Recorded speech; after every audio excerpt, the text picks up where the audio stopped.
This is the World on Water for April 3, 2020. This week on the World on Water, we break down the incident between Svea and Topaz in Antigua. We look at the incident in slow motion. It has been 2 years since we lost our friend John Fisher during the 2017-18 Volvo Ocean Race off Scallywag. We dedicate this program in his memory. The Clipper race has been cancelled for the next 12 months, and Hugo is still in the Philippines looking after the boats and putting them to bed. Now let's look at what happened in Antigua and the damage to Topaz.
After a 20-year gap since his Volvo Ocean Race debut aboard Innovation Caverna, Australian David Witt is back for another lap of the planet, this time as skipper of him.He Scallywag. As far as the team goes, I think we're a bunch of mates.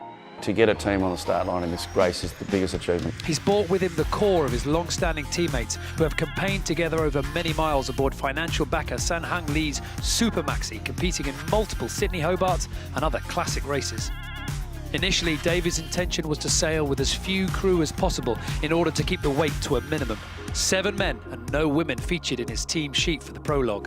We believe that there's about 200 kilos per person. Matfree's taking 2 girls and we've got 7 guys. We're nearly half a tonne lighter. After the realisation that having fewer crew than other teams lost them valuable time in the manoeuvres, David signed up their first female crew member, Annemieke Best from the Netherlands.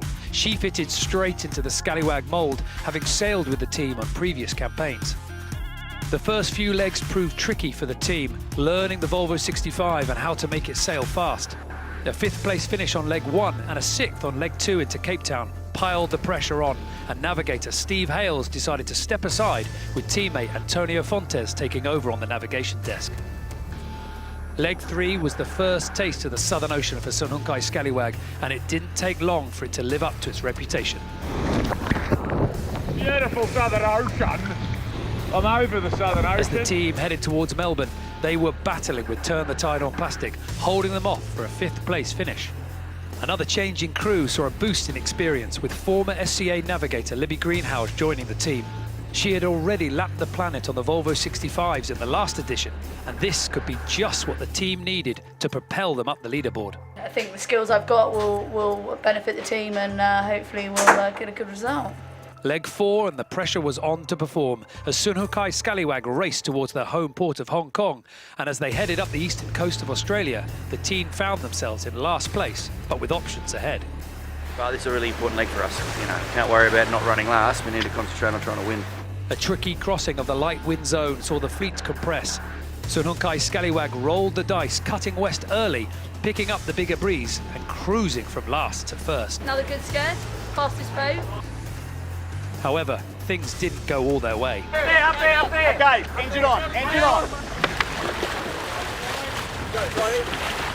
Seem to be finding new ways to try and lose the lead too. But main thing is we got him back on board. He's safe. But the story was written, and the city lights of Hong Kong showed them their way home as Sun-Hung-Kai Scallywag pulled off an incredible leg victory. Unbelievable, right? Unbelievable. And everybody that's part of this team worked so hard, and it's just great to get them a result, you know. As the team waved their goodbyes at the start of leg 6 and attention turned offshore once again, their tactics were different to the rest of the fleet. They split south early, but in the company of Team Axonobel. Benefiting from stronger breeze, they led for a second time as they headed towards the equator once more. Libby Greenhill, she's done it again. All these other guys, and they listen to the computer, and we sort of point to where we want to go, and it seems to be working quite nicely. If it was for smart people, I'd be doing something else. Crossing the doldrums, the battle for the lead was tightening with Team Axonobel as they fought to get south and east to Auckland. As they reached New Zealand waters, there were only metres between the two. Very exciting. More exciting when we're in front, but it's good that we've got a boat next to us. Finally, Sun-Hung-Kai Scallywag crossed in second place for a second consecutive podium finish, and the atmosphere on board was very much on the up. With 2 podium finishes in consecutive offshore legs under their belts, David Witt was focused on staying at the front of the fleet. This is a big chance for Scallywag to actually stay there and do something, or drop back towards the back of the pack. As the fleet headed south once again into the Southern Ocean, the teams began to pick up the big breeze and big swells, and the dangers of the leg were made ever more real after a Chinese jibe had pinned the boat on its side. The thing that really struck me when we're on our side is just the enormity of the responsibility for the welfare of the people on board. On March 25th, everything changed for David Witt's Sun-Hung-Kai Scallywag. At approximately 1300 UTC, race control in Alicante was informed of a serious situation. British sailor John Fisher had been swept overboard in 35 knots of wind and a difficult sea state. The team conducted an exhaustive search for several hours in extremely challenging conditions, but were unable to cover their teammate. With the weather forecast due to deteriorate further, they retired from racing to head for landfall in Chile. The news sent shockwaves throughout the fleet. To say that our thoughts are with the Scallywag crew and all John's family. We want to give some strength to the guys on board Scallywag, the whole team, of course, onshore. We're a little sad in our heart, very sad in our heart. We know why. John Fisher's loss sits very deep with us. It affected us all quite emotionally. We were very close to Scallywag as a team. And I hope to see them safely on shore very, very soon.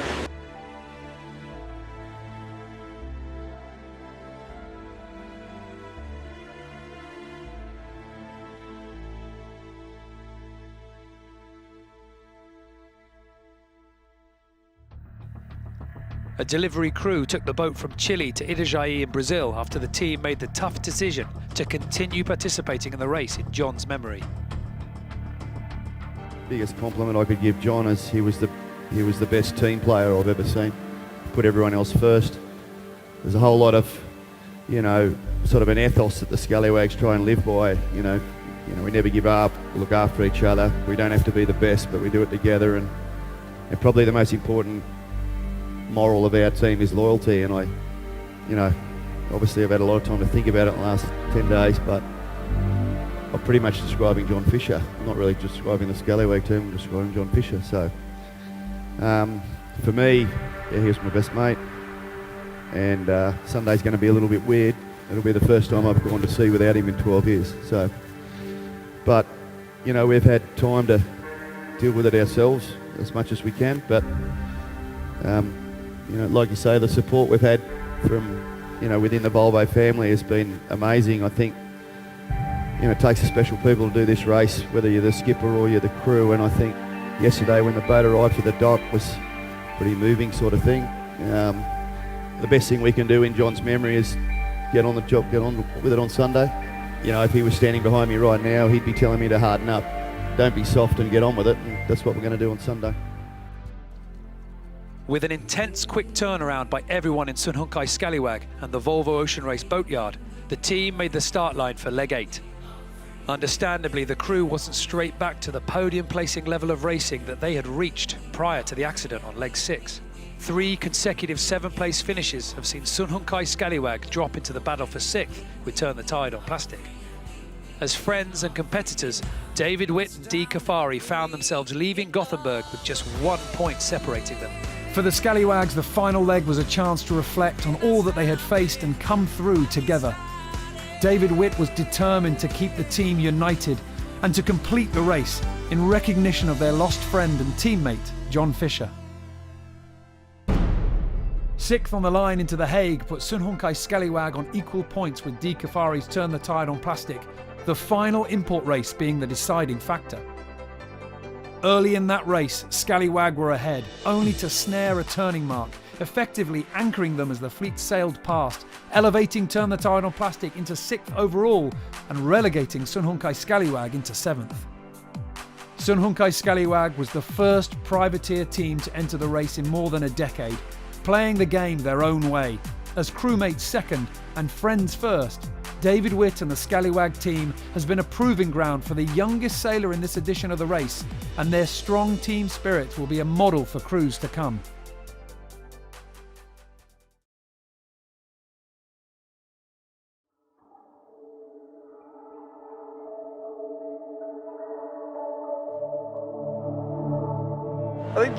I suppose just the experience, sailing in the cold, day after day, the relentlessness of the weather.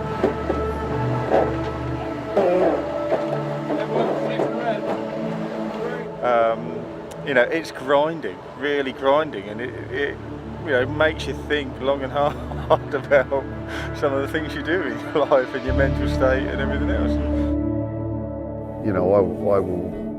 I will regret doing this race for the rest of my life,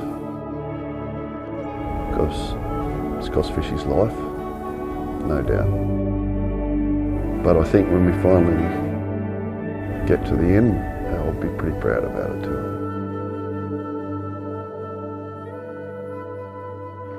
We had basically all the other boats, crews there, all the Volvo staff there, everyone carrying every sail, every bit of gear off. We had other teams washing our wet weather gear down, we had other teams working on our boards. It was fantastic. It's what the race should be about. Obviously after our incident of losing our good mate Fish in the south, we decided to carry on with the respect of his family from Brazil onwards to Newport. Obviously we stuck together as a team, and I say it came through at the other side. Obviously it still hurts us today, but it's still to be a team and still striving forward to try and perform in this sport, it's great to still be a part of. So I'm glad the team is still got its legs and we're still running hard. And I think the biggest compliment I could give John is he was the best team player I've ever seen. Put everyone else first. There's a whole lot of, sort of an ethos that the Scallywags try and live by.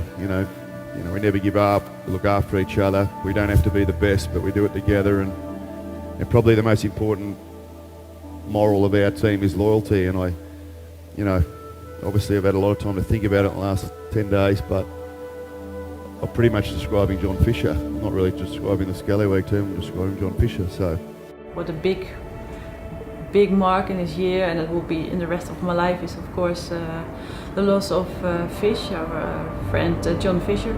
We're carrying it with us every day, and that's all. It will be with us, of course, the rest of our lives. So that's a really a big loss and a big sadness.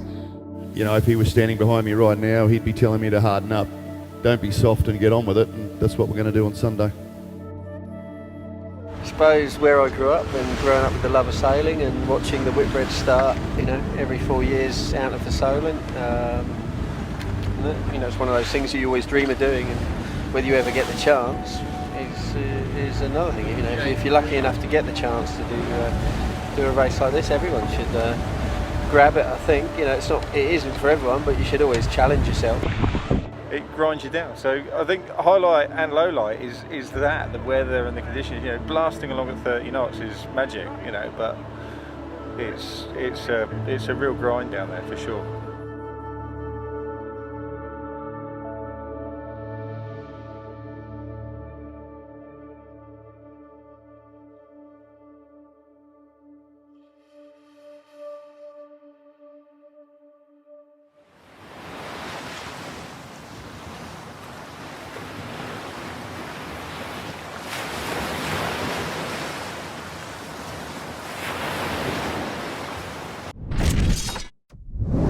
Hey guys, so before I show you the footage of Cape Town and of the beginning of leg 3, I just wanted to keep you up to date. So you might know that the Clipper race has been postponed for 10 months because of the current events with the coronavirus. So the boats, all the fleet are here in Subic Bay in the Philippines. All the crew and all the staff have flown back home. Just Jerónimo, the skipper of Punta del Este, and myself stayed here in the Philippines to take care of the fleet. On the start line, we went again for a port tack start. I really like this strategy, because it means leaving the rest of the fleet fighting and laughing each other. We crossed the start line almost in last position, but we were the first boat to pass the windward mark and start heading offshore.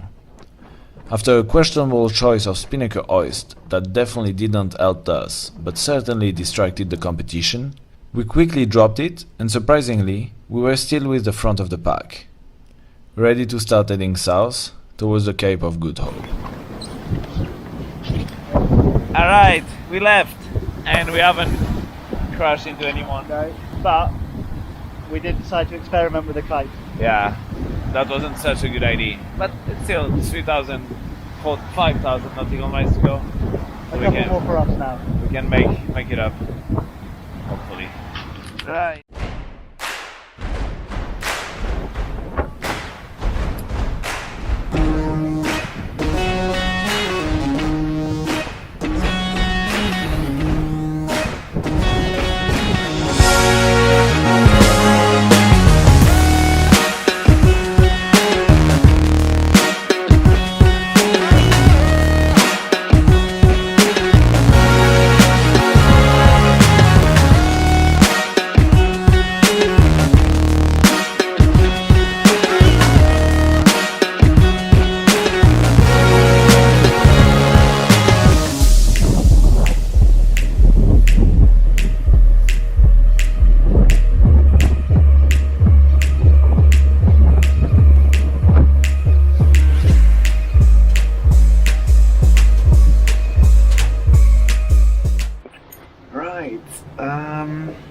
It's 48 hours at sea, and yeah, doing good so far. We passed the Agulhas Bank, which is, you know, the very southern tip of Africa, and now we're moving quite well. We're on the ram line. Basically, we have good wind, about 30 knots stable, 20-30 knots stable.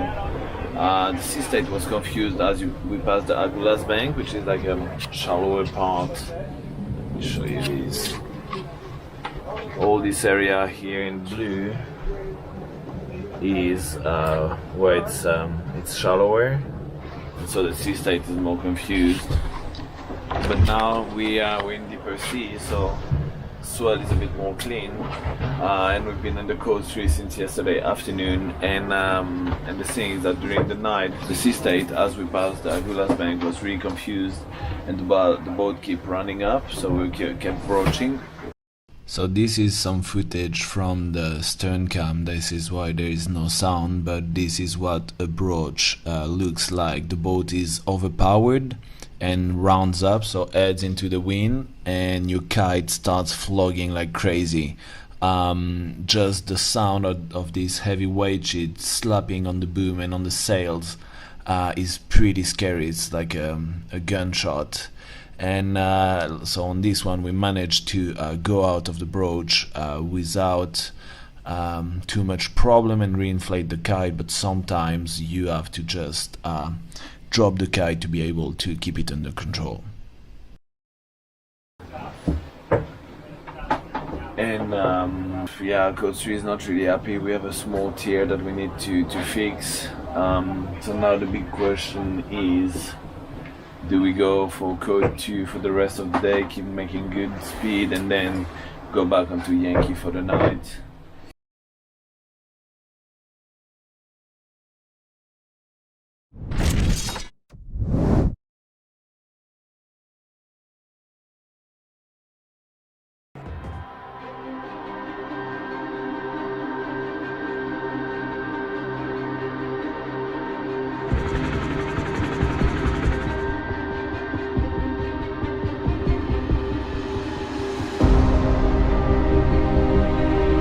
With the weather pattern bringing up unusual conditions and the lulls in the lee of the islands really were significantly different to what we've seen in the past, the key to success in your class was to keep the boat moving at all times. So it's all about concentration and sailing the boat as fast as you can.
Brilliant race, absolutely brilliant race. So many lead changes. So I think there was like 4 or 5 full park ups, and we'd all just restart the race. So finishing the race in the squall. We're surprised the race committee could even see us from up on the hill. It was pretty rainy.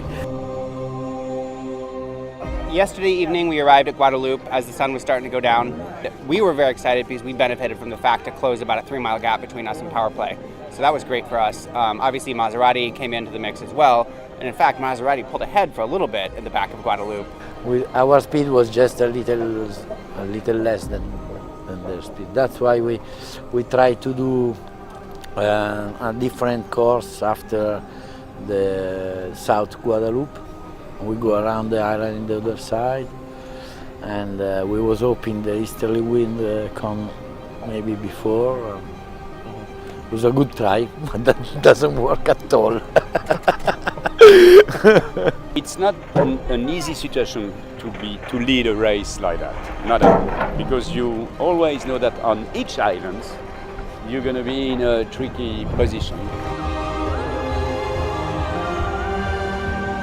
We were leading, not far to lead all of them, and each time, by far sometimes. In Sabah we were leading by 30 miles, I reckon, something like that, which is a lot. And they came back and they passed us 50 meters away. Leave them for 1 minute.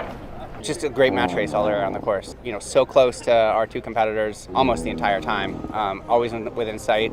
I don't know what it came down to for the two.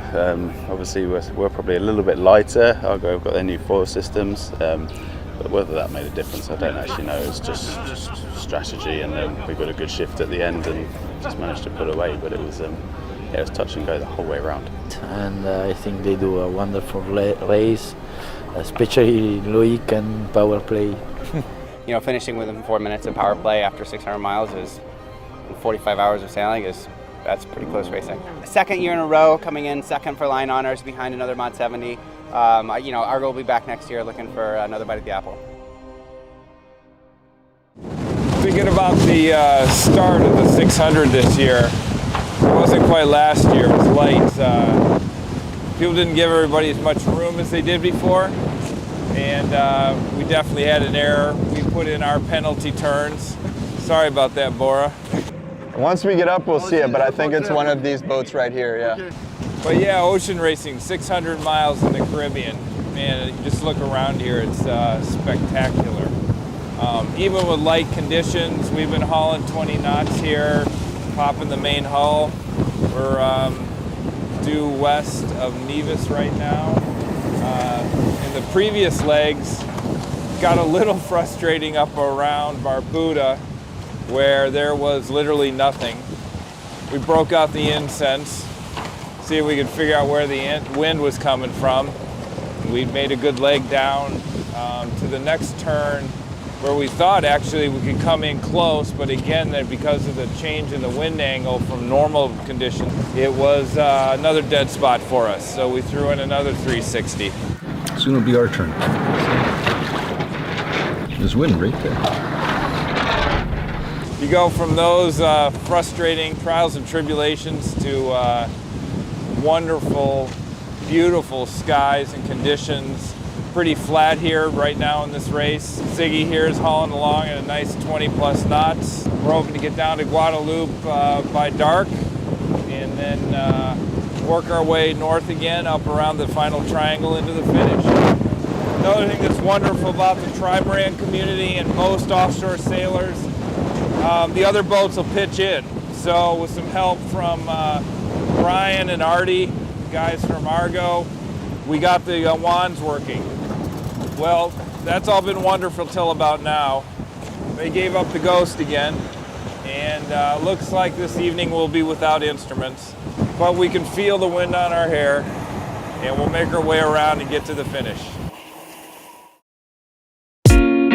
This was our first long offshore race as a team, and we just arrived back, and it looks like we're going to pick up second. Everything went as I would have liked. I mean, the team was fantastic, and a lot of people ask you, how'd the boat go? And boats really are a reflection of the team. Before the race, every piece of carbon had been NDI'd, inspected, everything had been checked, and I think it's the fact that the boat did so well is just a reflection on how well the team did prior to the race in preparation. It's pretty good. I got to take my thumb out of it already. Yeah, it was a good race. A little frustrating in the very beginning. Made it up to the Barbuda mark, and then had a nice reach down to Guadalupe. After that point, we had breezed the whole way. Nice coming back north again, and of course going around the island and an upwind finish. We were tack for tack with Shockwave.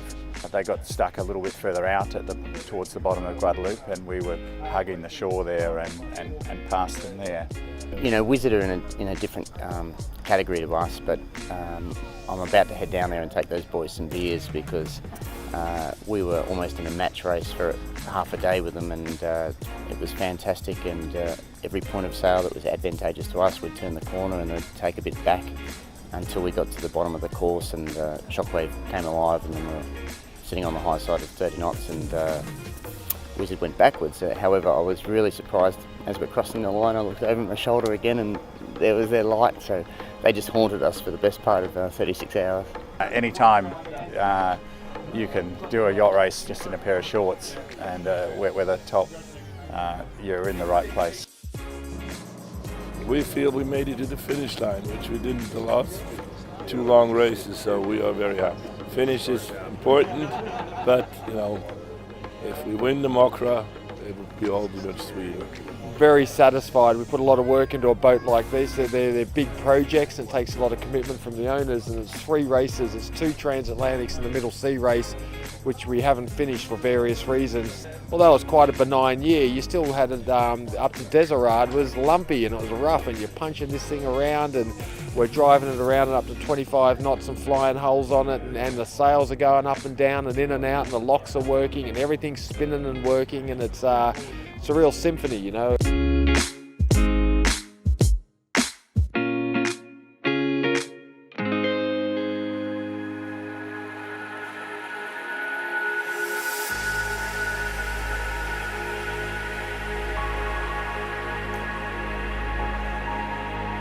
And we had a great race. I mean, it's me, Bo, taking care about all the guys, and it was a real pleasure to stay with them and to have a great time here together. Hey, we made it! We just keep on trying. It's all your fault. Congratulations.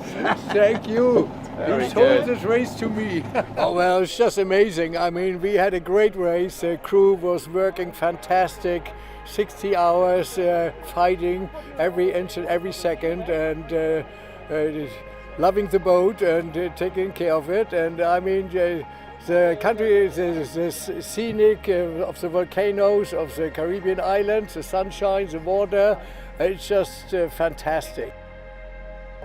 The best part for sure is finish a race. If you do an offshore race, it's not just a race for 600 miles and not just having a good start. It's the preparation, it's bringing the boat here, it's to do all that what is in front of a race. So it takes half a year, and when you cross the finish line and you're back on the dock and you're having your beer, then you know, okay, that half a year is over, and now what's the next project? So that is being with the outsider crew together, celebrating a great race, and being together with the crew for 38 years. Not all of them, but a lot of them. That's the best birthday ever.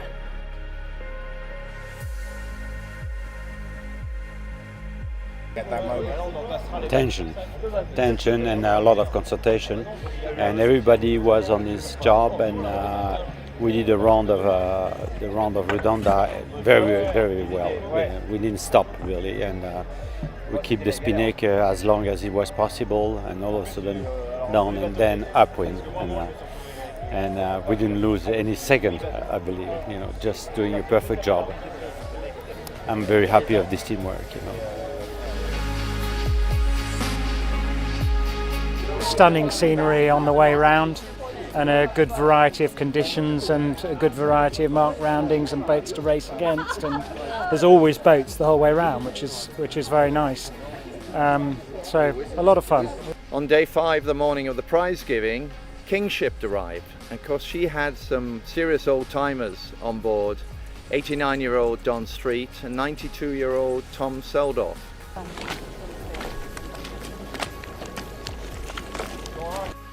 Been racing for 66 years on ocean racers and big cruising boats sailing round the buoys. And in 66 years, I have never sailed with a more wonderful crew. And at the age of 89, I'm going out on a high. Don and I have been friends for 70 years, more than 70 years. We've known each other since 1946, when my sister found him looking like a drowned rat in the Manhasset Bay Yacht Club, and we've been friends ever since. Tom, so glad to have Don aboard. How was your first RORC Caribbean 600? I'm sorry? How did you find the race? Over on the web.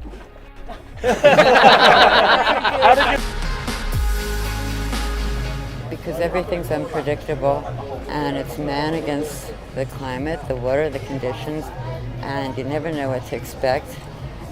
So we're always high energy, and snap, everything can change. So we're always on top of the game, and these guys work like a machine, and girls, just wonderful. Last night, downwind at 8 to 10 knots. I think we topped out at 11 actually. 11. 11. So that was pretty sweet. The work rate was ridiculous, and I think I slept maybe 5 hours the whole race in total.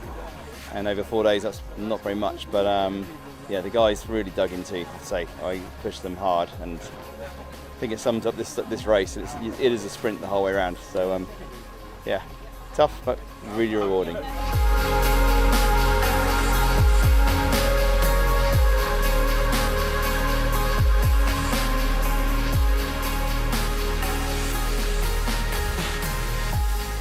This year's RORC Caribbean 600 served up some very different conditions, and it showed in the way that people race their boats, the persistence and patience required, and the speed to keep the boat going in these light conditions. And nowhere was that better shown than the final boat that finished, Cable Vane, which came from Holland.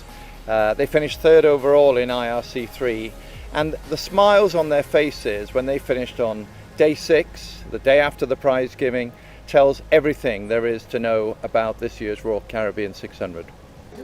We only have a few hours left for Jan to catch his plane, so we were counting, we have to do 6.3 knots minimum an hour, and then the wind kicked in. It's like, we're going for it, we're going for it. This is a complete surprise, and we're over the world, I guess. Yeah.